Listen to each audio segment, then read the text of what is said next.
ہر قسم کی حمد و ثنا اللہ وحدہ لا شریک کی ذات کے لیے، لا تعداد درود السلام امام الانبیاء فخر الانبیاء جناب محمد الرسول اللہ صلی اللہ علیہ وسلم کے ذات اقدس پر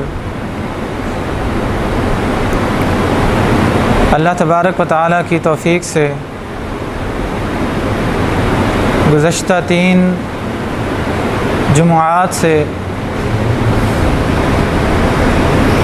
ہم اصحاب رسول اور اہل بیت عظام، ان کی عظمت،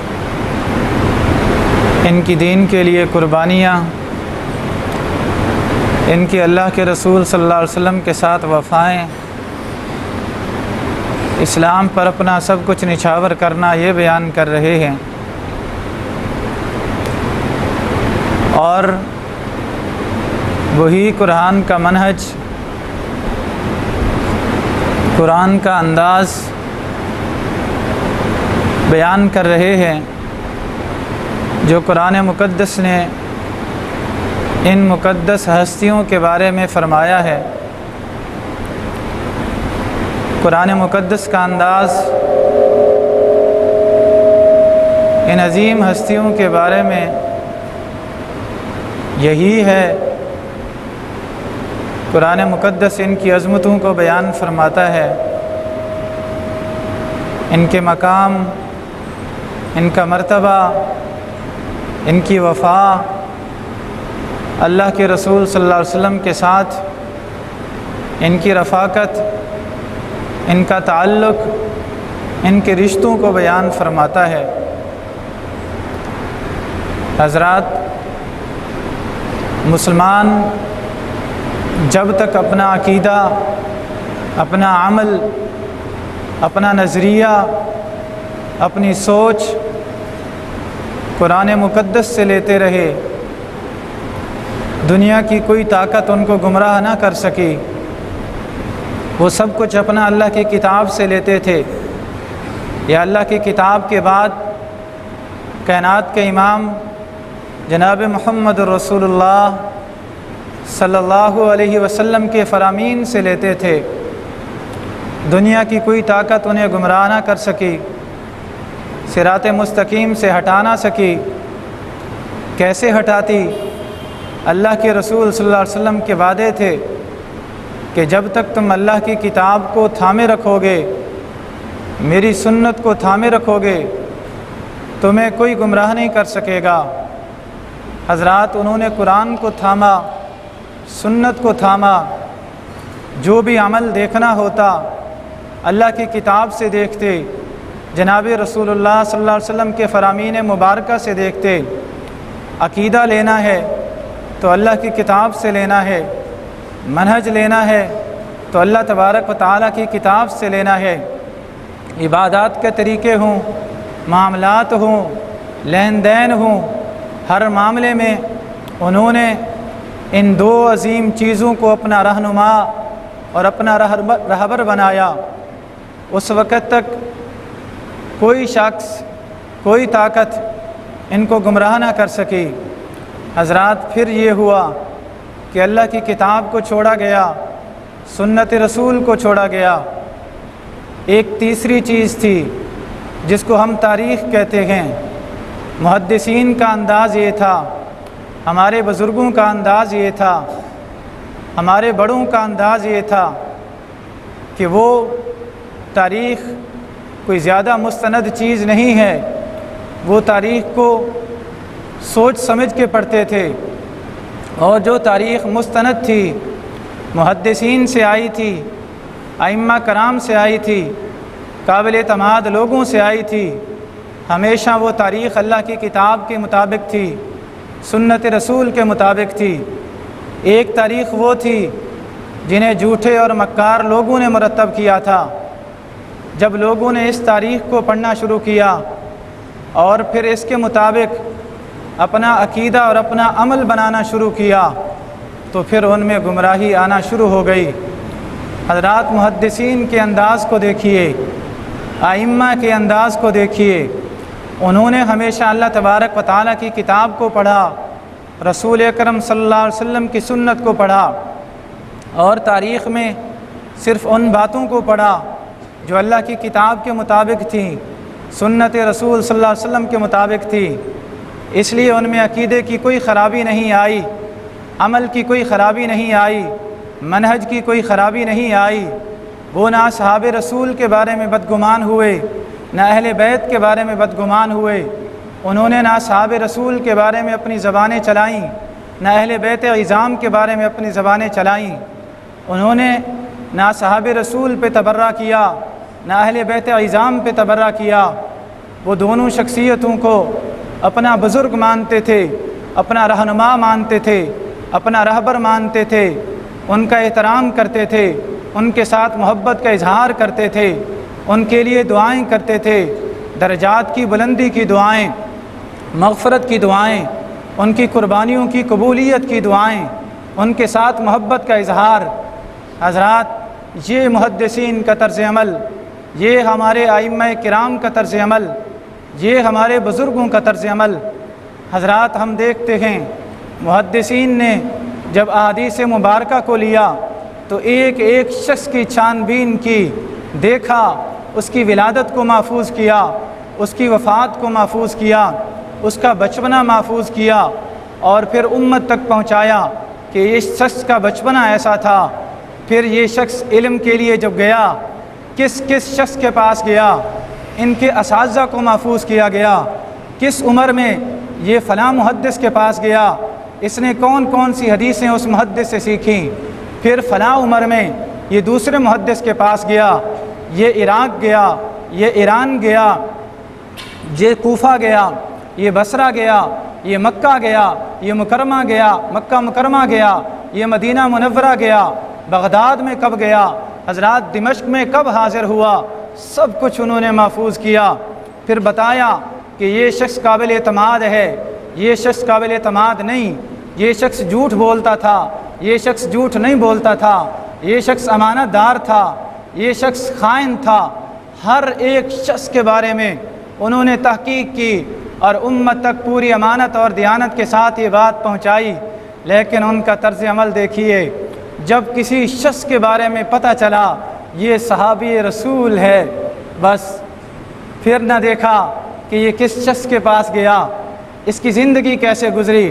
صحابی رسول، اللہ کے رسول کا ساتھ، اللہ کے رسول کی شاگردگی، اللہ کے رسول کا شاگرد ہونا، اللہ کے رسول صلی اللہ علیہ وسلم کی زیارت کرنا، ایمان کی حالت میں آپ کے چہرے انور کو دیکھنا، یہ ایک اتنا عظیم بات ہے۔ جب یہ آ جائے کہ اللہ کے رسول کا صحابی ہے، بس انہوں نے پھر کچھ نہیں دیکھا، کوئی تبصرہ نہیں کیا، صرف یہی بتا دیا کہ اس کی امانت کے لیے یہی بات کافی ہے کہ یہ صحابی رسول ہے، اس کی دیانت کے لیے یہی بات کافی ہے کہ یہ صحابی رسول ہے، اس کے سچے ہونے کے لیے یہی بات کافی ہے کہ یہ صحابی رسول ہے، اس کے امین ہونے کے لیے یہ بات کافی ہے کہ یہ صحابی رسول ہے، اس کے ہدایت پہ ہونے کے لیے یہی بات کافی ہے کہ یہ صحابی رسول ہے، اس کو رہنما بنانے کے لیے، اس کے باتوں پہ اعتماد کرنے کے لیے یہی بات کافی ہے کہ یہ صحابی رسول ہے۔ حضرات یہ محدثین کا طرز عمل، یہ ہمارے بزرگوں کا طرز عمل۔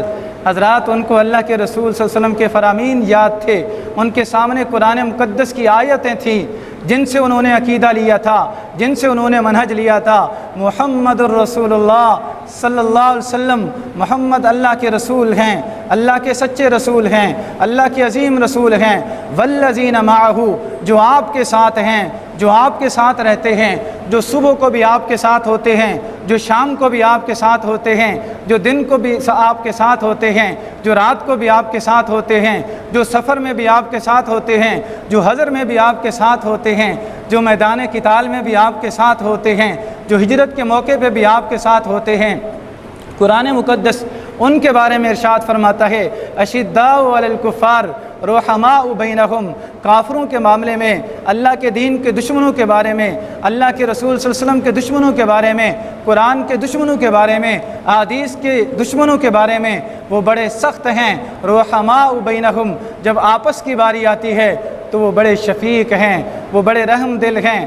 تراہم رکعا سجدا یبتغون فضلا من اللہ ورضوانا، آپ جب بھی دیکھو گے وہ دین کے کام میں آپ کو مصروف نظر آئیں گے، کبھی اللہ کے قرآن مقدس کی تلاوتیں کرتے نظر آئیں گے، کبھی رکوع کرتے نظر آئیں گے، کبھی سجدہ کرتے نظر آئیں گے، کبھی رسول اللہ صلی اللہ علیہ وسلم کی مقدس مجلس میں نظر آئیں گے، کبھی آپ کے دین کو پھیلانے کے لیے عراق میں نظر آئیں گے، ایران میں نظر آئیں گے، سندھ میں نظر آئیں گے، افغانستان میں نظر آئیں گے، افریقہ میں نظر آئیں گے، یورپ میں نظر آئیں گے، دنیا کے کونے کونے میں انہوں نے اللہ کے رسول صلی اللہ علیہ وسلم کے دین کو پہنچایا۔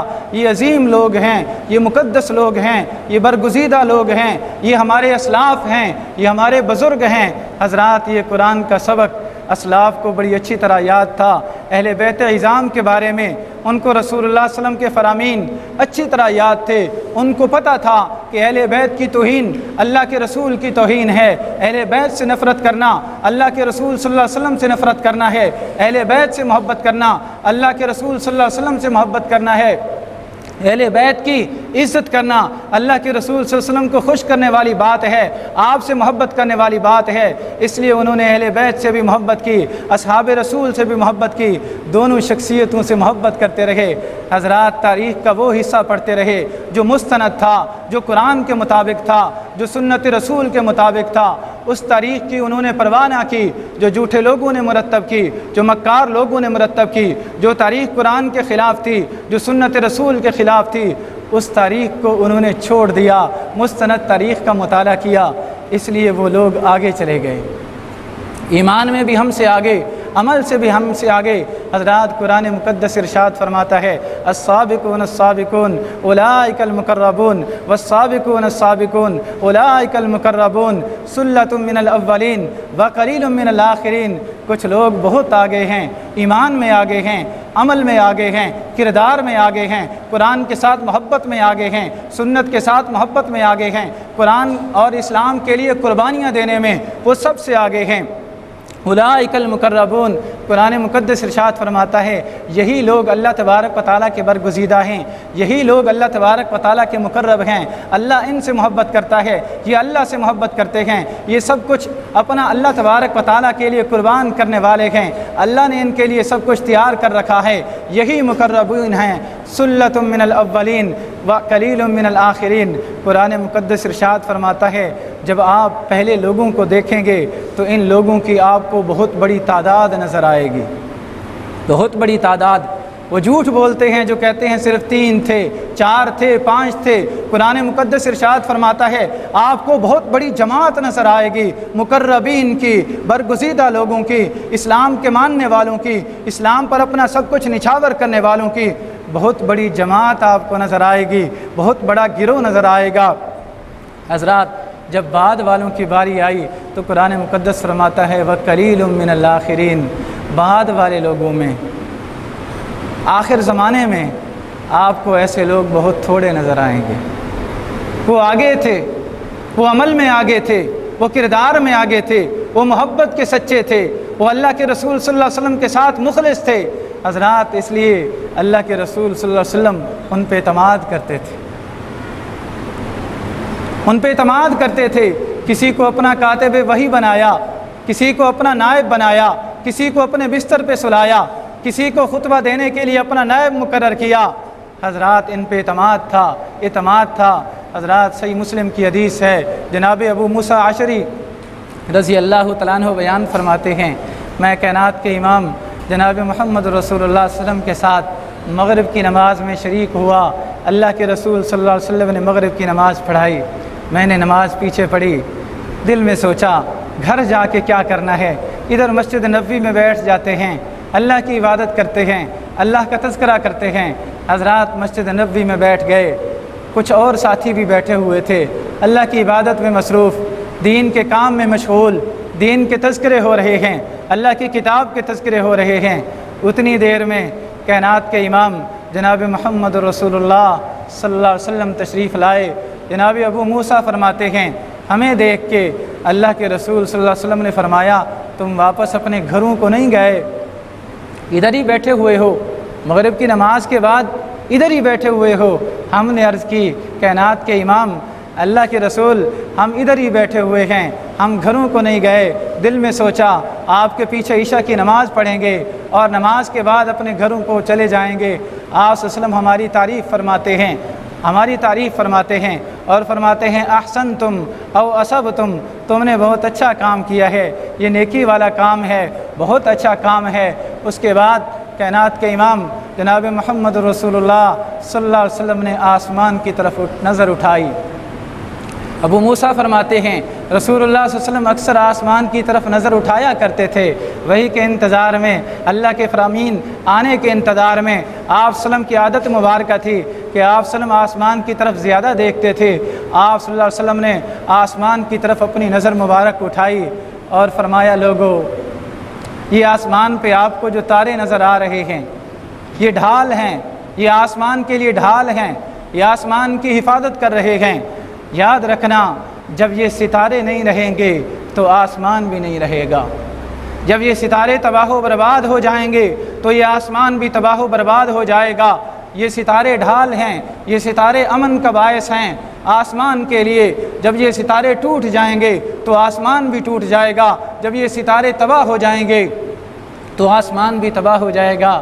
پھر آپ صلی اللہ علیہ وسلم فرماتے ہیں لوگو انا امنۃ لاصحابی، میں اپنے صحابہ کے لیے ڈھال ہوں، میں اپنے صحابہ کے لیے امن کا باعث ہوں، میں اپنے صحابہ کی حفاظت کر رہا ہوں۔ جب میں اللہ کے پاس چلا جاؤں گا تو میرے صحابہ پہ آزمائشیں آئیں گی، میرے ساتھیوں پہ آزمائشیں آئیں گی۔ اور فرمایا وَأَصْحَابِي وَآمَنَةٌ لِأُمَّتِي، اور میرے صحابہ امت کے لیے ڈھال ہیں، امت کے لیے ڈھال ہیں، امت کے لیے محافظ ہیں۔ اللہ تبارک و تعالیٰ ان کی وجہ سے امت کی حفاظت فرما رہا ہے۔ فرمایا جب میرے صحابہ نہیں رہیں گے تو پھر امت پہ بھی آزمائشیں آئیں گی، امت پہ پریشانیاں آئیں گی۔ صحابہ کرام برکت کا باعث ہیں، رحمت کا باعث ہیں، جس طرح اللہ کے رسول صلی اللہ علیہ وسلم امن کا باعث، راحت کا باعث، رحمت کا باعث، مغفرت کا باعث، اسی طرح اللہ کے رسول صلی اللہ علیہ وسلم کے صحابہ امن کا باعث، رحمت کا باعث، مغفرت کا باعث، اللہ تبارک و تعالیٰ کے عذاب سے بچنے کا باعث ہیں۔ فرمایا جب میرے صحابہ نہیں رہیں گے تو میری امت پہ پریشانیاں آئیں گی، آزمائشیں آئیں گی۔ اس لیے محدثین اصحاب رسول سے سچی محبت کرتے تھے، اللہ کے رسول صلی اللہ علیہ وسلم کی محبت کی وجہ سے اہل بیت اعظام کی توقیر کرتے تھے۔ حضرات قرآن مقدس ان کے رشتوں کو بیان کرتا ہے، سنت رسول ان کی قرابتوں کو بیان کرتی ہے، ان کی آپس کے ساتھ جو محبتیں تھیں ان کو بیان کرتی ہے۔ حضرات جناب عمر فاروق رضی اللہ تعالیٰ عنہ کا مبارک دور ہے، جو باہر کے علاقے ہیں وہاں سے بار بار ڈیمانڈ آ رہی ہے کہ لوگوں کی اپنی تاریخ ہے، ہماری کوئی تاریخ نہیں ہے، امیر المؤمنین ہماری کوئی تاریخ مرتب کر دیں، ہماری کسی تاریخ کی ابتدا ڈال دیں، بنیاد ڈال دیں، تاکہ اسی حساب سے ہم اپنی جو تاریخ ہے محفوظ کریں، اپنے واقعات کو محفوظ کریں۔ جناب عمر فاروق رضی اللہ تعالیٰ عنہ مجلس بلاتے ہیں۔ حضرات سارے سرکردہ لوگ، سارے عظیم لوگ مجلس میں حاضر ہوتے ہیں۔ سب سے آگے جناب علی المرتضیٰ رضی اللہ تعالیٰ عنہ ہے، علی المرتضیٰ رضی اللہ تعالیٰ عنہ۔ مشورہ ہوتا ہے، لوگ مشورے دیتے ہیں، عمر فاروق رضی اللہ تعالیٰ عنہ رد کر دیتے ہیں۔ کسی کا مشورہ ہے کہ ہم اپنی تاریخ کی ابتدا جناب رسول اللہ صلی اللہ علیہ وسلم کی ولادت سے کرتے ہیں، کسی کا مشورہ ہے ہم اپنی تاریخ کی ابتدا قرآن مقدس کے نزول کے آغاز سے کرتے ہیں۔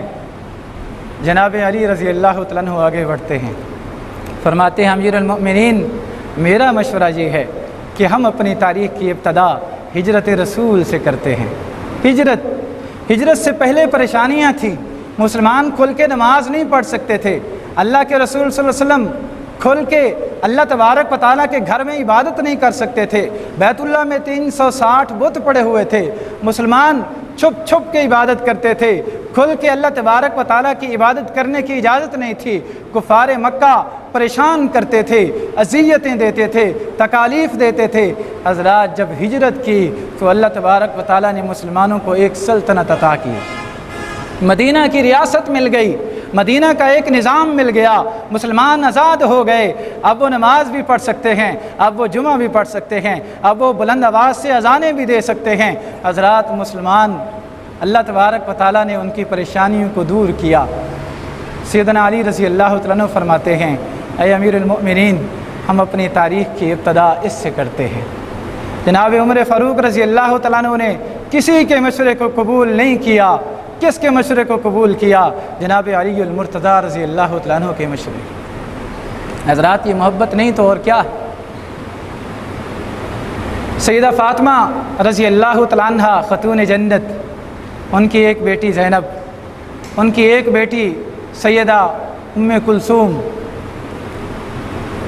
عمر فاروق رضی اللہ تعالیٰ عنہ جناب علی المرتضیٰ رضی اللہ تعالیٰ عنہ کی خدمت میں حاضر ہوتے ہیں۔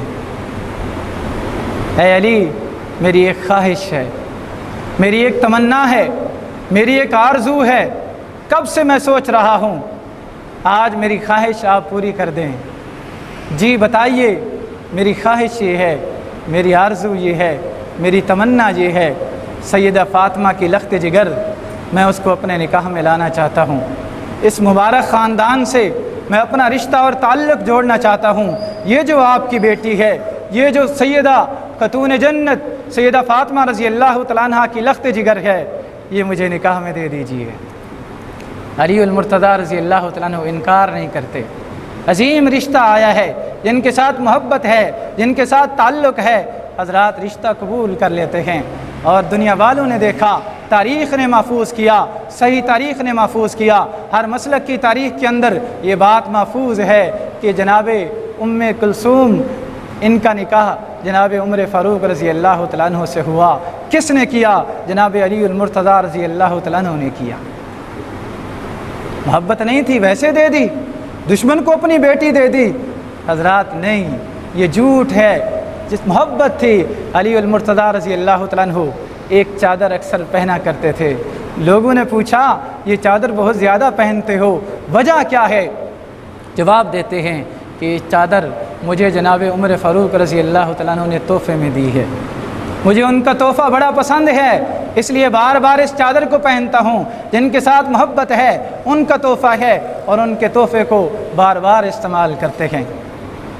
حضرات ہماری صحیح تاریخ یہی بتاتی ہے، ہماری صحیح تاریخ یہی بتاتی ہے کہ انہوں نے اپنے بیٹوں کے نام رکھے ایک دوسرے کے نام پہ۔ حضرات انہوں نے رشتے کیے، آپس میں رشتے کیے۔ جعفر طیار رضی اللہ تعالیٰ عنہ شہید ہو جاتے ہیں، شہید ہو جاتے ہیں۔ ان کی بیوہ سیدہ اسماء رضی اللہ تعالیٰ عنہ، ان سے جناب ابو بکر صدیق رضی اللہ تعالیٰ عنہ نکاح کر لیتے ہیں۔ سیدنا علی کی بھابھی ہیں رضی اللہ تعالیٰ عنہ، ان کی بھابھی سے جناب ابو بکر صدیق رضی اللہ تعالیٰ عنہ نکاح کر لیتے ہیں۔ پھر ابو بکر صدیق اللہ کو پیارے ہو جاتے ہیں۔ اب یہ بیوہ جناب ابو بکر صدیق کی ان سے سیدنا علی رضی اللہ تعالیٰ عنہ نکاح کر لیتے ہیں۔ ابو بکر صدیق رضی اللہ تعالیٰ عنہ کے 3 بیٹے ہیں، اللہ نے 3 بیٹے دیے ہیں۔ ایک بیٹے کا نام محمد ہے، ایک بیٹے کا نام عبد الرحمن ہے، ایک بیٹے کا نام عبداللہ ہے۔ حضرات ان کا جو یہ بیٹا محمد ہے، ان کو اللہ تبارک و تعالیٰ نے ایک بیٹا دیا جس کا نام قاسم رکھا۔ بیٹے کا نام اللہ کے رسول صلی اللہ علیہ وسلم کے نام پہ محمد رکھا، اور پوتے کا نام اللہ کے رسول کے بیٹے کے نام پہ قاسم رکھا، کیونکہ آپ صلی اللہ علیہ وسلم کے بڑے بیٹے کا نام قاسم تھا۔ اس وجہ سے آپ صلی اللہ علیہ وسلم کی کنیت ابو القاسم تھی، ابو القاسم صلی اللہ علیہ وسلم۔ ابو بکر صدیق کے اس پوتے کا نام قاسم ہے۔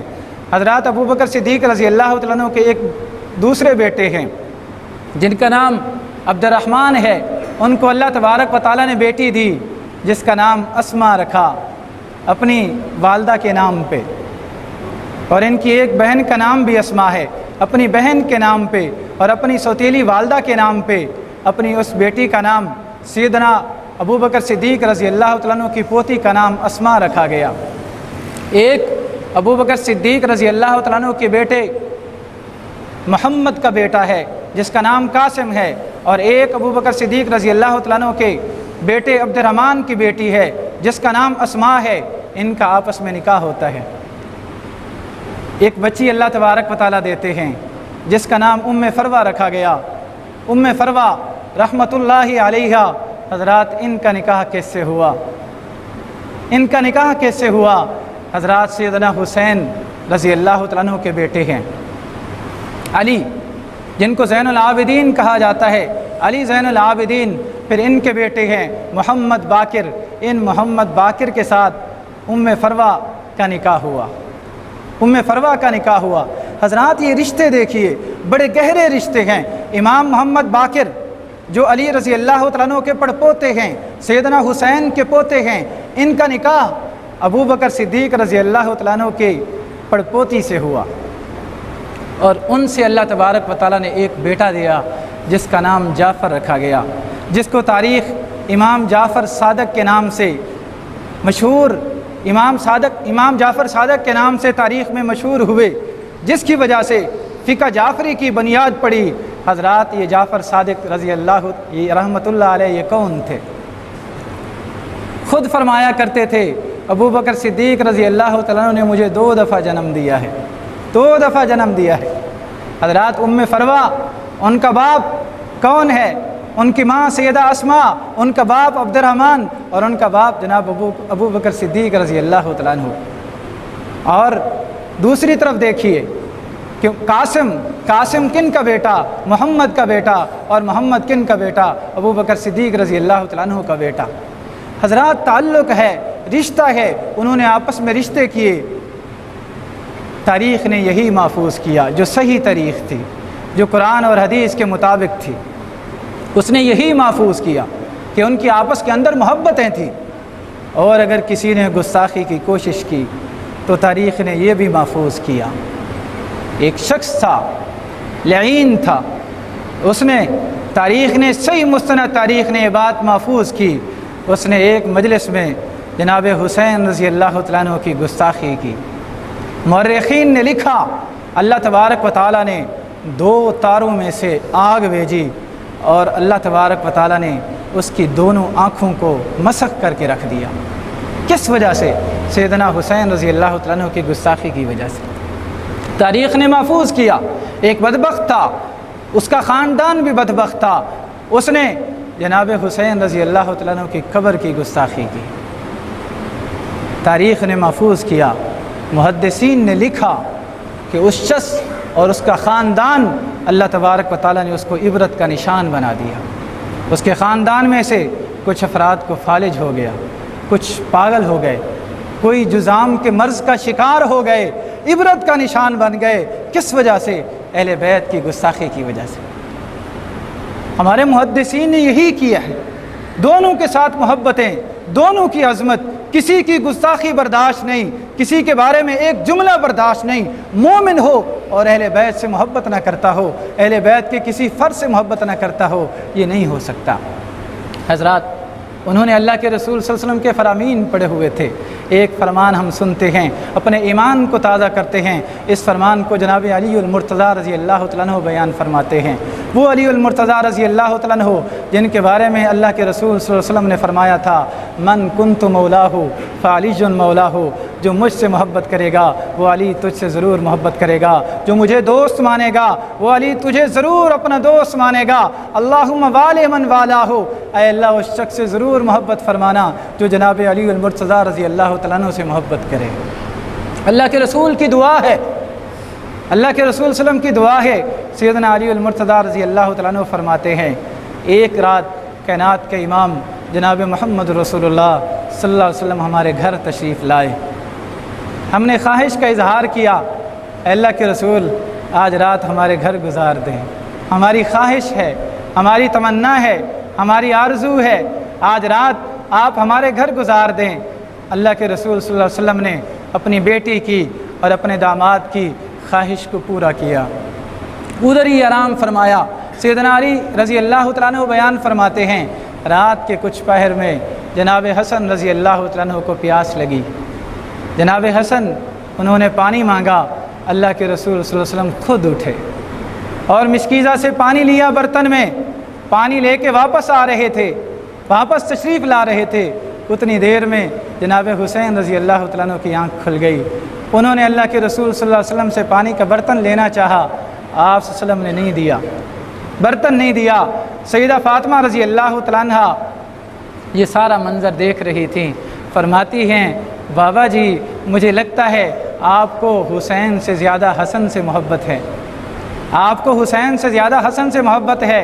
آپ صلی اللہ علیہ وسلم مسکرا دیتے ہیں، بیٹا ایسی کوئی بات نہیں، میں اس وجہ سے حسن کے پاس جا رہا ہوں کہ حسن نے پانی پہلے مانگا ہے، حسن کو پانی پہلے دوں گا۔ آپ صلی اللہ علیہ وسلم پانی دیتے ہیں اور پھر فرماتے ہیں اے بیٹا میں آپ کو خوشخبری سناتا ہوں، اللہ تبارک و تعالیٰ نے مجھے بتایا ہے، اللہ تبارک و تعالیٰ نے مجھے اطلاع دی ہے، میں آپ اور یہ دو نوجوان اور ایک یہ سونے والا سیدنا علی رضی اللہ تعالیٰ عنہ ہم جنت میں اکٹھے ہوں گے۔